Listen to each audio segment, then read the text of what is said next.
का इंट्रोडक्शन जाना। आज हम लोग थोड़ा सा लाइफ प्रोसेस को आगे बढ़ाएंगे। देखो यार, लाइफ प्रोसेस में 4 टॉपिक पढ़ना है, nutrition, nutrition, respiration, transportation and excretion, जिसमें हम लोग सबसे पहले न्यूट्रिशन पढ़ेंगे, उसके बाद रेस्पिरेशन, उसके बाद ट्रांसपोर्टेशन एंड देन एक्सक्रीशन पढ़ेंगे। तो पिछले क्लास में हम लोगों ने लाइफ प्रोसेस का थोड़ा सा इंट्रोडक्शन जाना था और हमने ये जाना था कि हमारे बॉडी में बहुत सारे मेटाबॉलिक रिएक्शंस होते हैं। मेनली 2 टाइप के रिएक्शंस होते हैं, एक को हम लोग बोलते हैं कैटाबॉलिक रिएक्शंस एंड अदर को क्या बोलते हैं, एनाबॉलिक रिएक्शन। कैटाबॉलिक रिएक्शन को हमने बोला था कि इनको हम लोग ब्रेक डाउन रिएक्शन बोलते हैं, यानी जब भी कोई चीज़ टूट रहा होता है तो हम बोलते हैं कि ये कैटाबॉलिक रिएक्शन हो रहा है, और जब भी कोई चीज़ बिल्डअप हो रहा होता है तो हम बोलते हैं कि यहाँ पे एनाबॉलिक रिएक्शन हो रहा है। यानी कि कैटाबॉलिक रिएक्शन बोले तो ब्रेकडाउन रिएक्शन और एनाबॉलिक रिएक्शन बोले तो बिल्डिंग अप रिएक्शन। अब आज हम लोग बात करने जा रहे हैं अपने अगले टॉपिक पर, और अगला जो हमारा टॉपिक है उसको हम लोग फूड बोल रहे हैं। और फूड सब लोगों को पता होगा कि हमने कल बताया था कि हमारे बॉडी में बहुत सारे टाइप के केमिकल रिएक्शन चलते हैं और हमारे बॉडी में बहुत सारे फंक्शन होते हैं, बहुत सारे फंक्शन होते रहते हैं।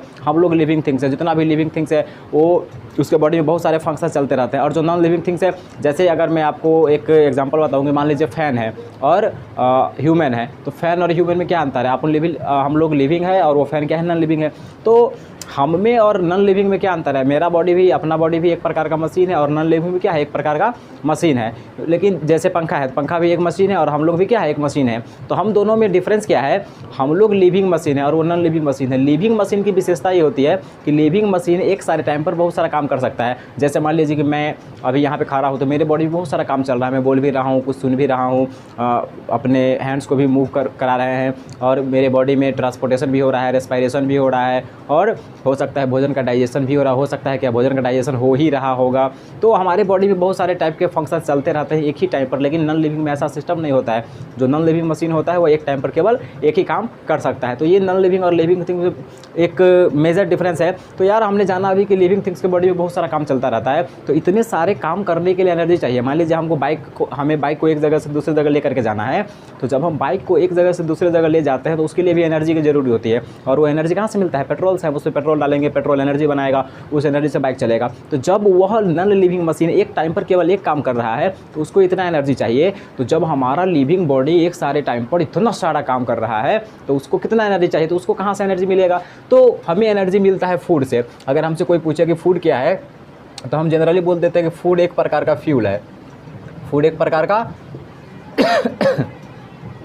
फूड एक प्रकार का फ्यूल है जो हमें क्या देती है? एनर्जी देती है। तो फूड के बारे में हम लोग मेनली ये बात बोल देते हैं कि फूड एक प्रकार का फ्यूल है जो हमें एनर्जी देती है। फूड ऑर्गेनिक सब्सटेंस होता है, याद रखिएगा इस बात को। फूड क्या है? ऑर्गेनिक सब्सटेंस होता है। हमारा जो ग्लूकोज है वह सबसे सिंपलेस्ट फूड होता है। अगर हम ग्लूकोज की बात करें, ग्लूकोज आप लोग जानते होंगे C6H12O6। ग्लूकोज क्या है? सबसे सिंपलेस्ट फूड है, इस बात को याद रखिएगा। और हमारा जो स्टार्च होता है यह कॉम्प्लेक्स फूड होता है, कॉम्प्लेक्स फूड।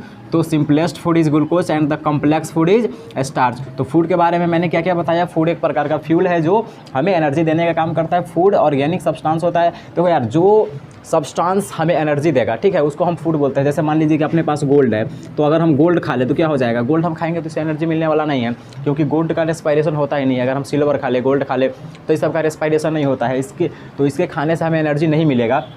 डाइजेशन की बात अलग है। मान लीजिए इसका डाइजेशन हो भी गया तो इससे हमें एनर्जी मिलने वाला नहीं है, क्योंकि इसका रेस्पिरेशन नहीं होगा। तो गोल्ड हमारे लिए फूड नहीं है, क्योंकि ये हमें एनर्जी नहीं दे रहा है, फूड नहीं है, ठीक है। तो याद रखिएगा, फूड का मतलब होता है वे ऑर्गेनिक सब्सटेंस जो हमें एनर्जी दे। अब देखिए जी, जब हम फूड की बात करते हैं तो फूड में बहुत सारे न्यूट्रिएंट्स होते हैं, बहुत सारे न्यूट्रिएंट्स क्या होते हैं? न्यूट्रिएंट्स भी ऑर्गेनिक सब्सटेंस होते हैं जो हमारे बॉडी के प्रॉपर फंक्शनिंग के लिए बहुत ही ज़्यादा जरूरी है। जैसे हम लोग बोल देते हैं विटामिन, प्रोटीन्स, फैट, ये सब क्या है? ये सारे के सारे न्यूट्रिएंट्स है। तो न्यूट्रिएंट्स हमारे बॉडी के प्रॉपर फंक्शनिंग के लिए बहुत ही ज़्यादा जरूरी है। अब हमारे पास सवाल आती है, न्यूट्रिएंट हम लोग समझ लिए और अपने पास सवाल है कि भैया हम न्यूट्रिशन किसको बोलेंगे? तो न्यूट्रिशन का मतलब होता है intake and utilization of food.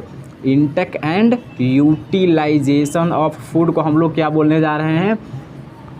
Nutrition बोले जा रहे हैं। यानी न्यूट्रिशन का मतलब होता है भोजन खाना और उसका यूज़ करना। भोजन खाना और उसका यूज़ करना क्या कहलाता है? न्यूट्रिशन कहलाता है। याद रखिएगा, फूड का यूटिलाइजेशन इंटेक और उसका यूटिलाइजेशन क्या कहलाएगा? न्यूट्रिशन कहलाएगा। तो न्यूट्रिशन के बारे में हमने ये थोड़ा सा जान लिया। अब देखो, न्यूट्रिशन हमें पता है, कि हम भोजन खाएंगे और उसका यूज़ करेंगे, ये न्यूट्रिशन कहलाता है। अब ये न्यूट्रिशन का ना अलग अलग लोग अलग अलग तरीके से लेते हैं। मतलब न्यूट्रिशन का अलग अलग मोड है। जैसे हम लोग हैं, हम लोग भोजन के लिए दूसरे पर डिपेंड करते हैं।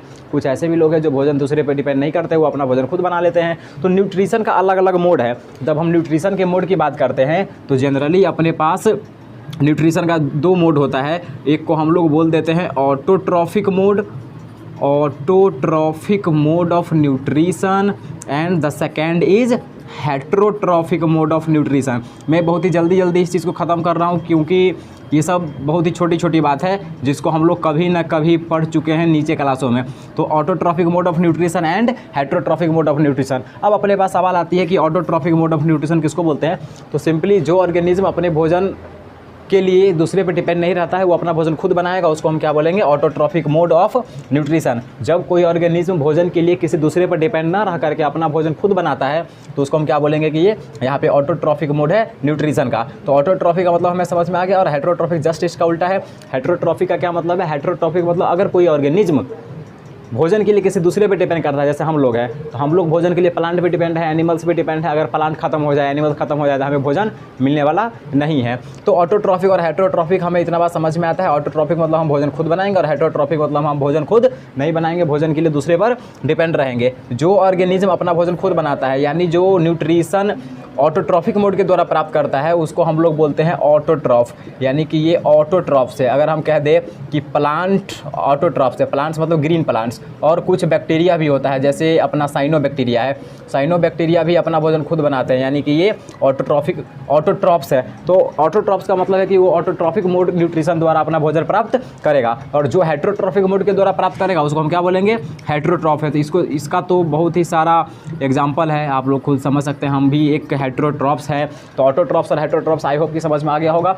ऑटोट्रॉफ्स मतलब जो ऑटोट्रॉफिक मोड द्वारा अपना भोजन लेगा, और हेट्रोट्रॉफ्स मतलब जो अपना भोजन हेट्रोट्रॉफिक मोड के द्वारा लेगा। तो ऑटोट्रॉफिक